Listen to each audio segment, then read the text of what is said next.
J'ai accepté de très bonne grâce pour deux raisons. Comme j'ai eu un certain nombre d'anciens de ces formations qui sont dans mes équipes, donc j'estimais que c'était mon devoir et un plaisir de parrainer les promotions.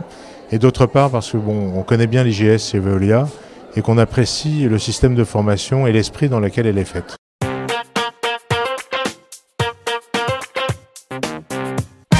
Premier point, la qualité des intervenants et leur grande variété, à la fois un mélange de professionnels de la fonction et en même temps du monde enseignant. D'autre part, la qualité du travail et la quantité du travail. Alors je sais que ça peut faire ringard, mais le fait que les gens travaillent beaucoup et que ça se sache est quelque chose qui nous convient bien. L'IGS leur a donné l'occasion de s'ouvrir l'esprit, d'apprendre un certain nombre de choses et fondamentalement d'élargir un réseau qu'ils avaient sans doute déjà, mais qui leur permet aussi de pouvoir augmenter leurs compétences par les contacts mutuels qu'ils peuvent avoir.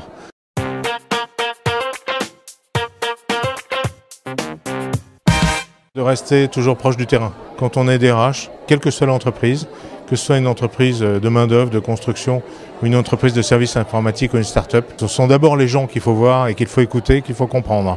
D'être toujours à l'écoute de ce qui se passe à l'extérieur et des innovations que l'on peut trouver et d'être un peu poreux par rapport au monde extérieur. Ne pas oublier qu'on doit former ses collaborateurs, sans démagogie, mais en leur permettant de bénéficier de formations du même genre que celles dont ils ont bénéficié ces temps derniers.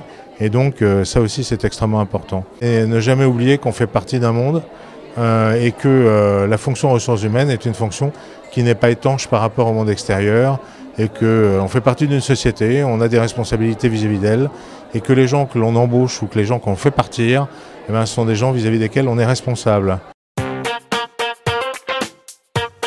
De s'ouvrir sur le vaste monde, de ne pas se polariser uniquement sur la fonction ressources humaines, de comprendre les autres fonctions de l'entreprise, de comprendre les métiers de l'entreprise et de comprendre le monde extérieur et une vie personnelle dans laquelle ils puissent s'épanouir parce que ça se sent. Surtout dans la fonction ressources humaines, les gens ont la responsabilité et ont charge d'âme quelque part, même s'il ne faut pas non plus exagérer. Ils ne sont pas responsables de tout et de la santé morale et physique de l'ensemble des collaborateurs, mais il n'empêche que des responsables de la fonction ressources humaines qui sont bien dans leur peau, épanouis et qui sont empathiques, ça aide beaucoup pour l'entreprise et pour l'ensemble de l'entourage.